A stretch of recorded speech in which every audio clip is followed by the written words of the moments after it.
Everyone, welcome back to my channel Growing Together.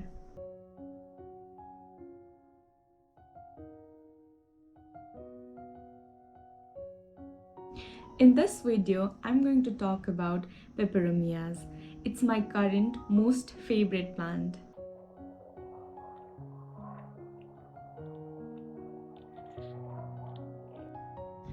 There are so many varieties of Peperomia out there, among which I have 4 varieties of Peperomia with me, which includes raindrop Peperomia, Peperomia caperita, variegated Peperomia, and watermelon Peperomia.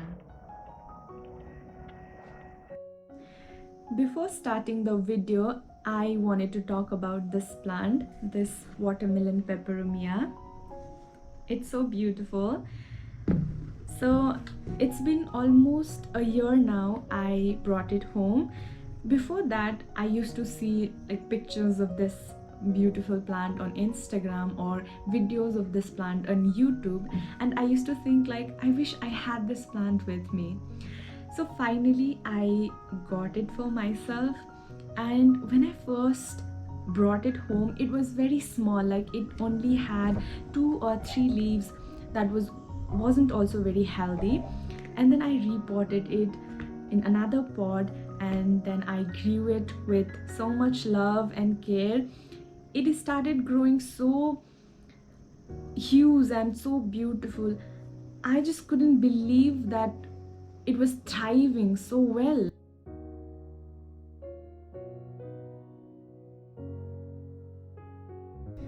Talking about the care guide of this plant, let's start from sunlight.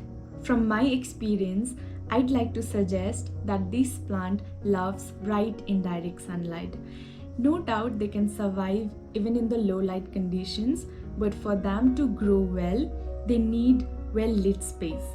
For example, I keep this plant, watermelon Peperomia, near a west facing window from where maximum sunlight reaches the room.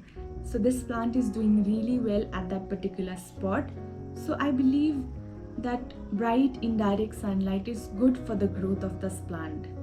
Plus, this plant do not like too moist conditions. They are very much prone to fungal infections, root rotting, and stem rotting.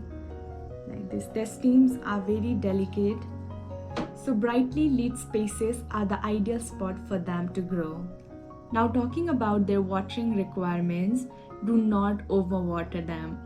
They are killed mostly due to overwatering rather than underwatering. So make sure that the soil is completely dry before watering your plant or before watering this Peperomia. Sometimes this plant will give out signs like this drooping leaves when it's thirsty, which means you can go for watering. Whenever you water this plant, make sure you water it thoroughly. Now talking about when to repot this plant, then I personally love keeping them in small pots like this. I have kept almost all my Peperomias in small pots. I think they look nice in small pots. Plus they need less soil to grow. But I have this one Peperomia, this watermelon Peperomia, which I have kept in larger pot. So you can keep them in small pots if you like, or even in the larger pots, whatever you like, you feel appropriate. It's up to you. I am absolutely in love with these Peperomias. So if you are also looking for some indoor plants to add more beauty to your home, you can absolutely go for them. And this particular Peperomia has my heart. It's been the centerpiece of my house for quite some days now. Everyone's loving it. So if you also liked it, you can definitely go for them. So this much for today's video. I hope you enjoyed the video. I'll see you soon in my next video. Thank you so much for watching.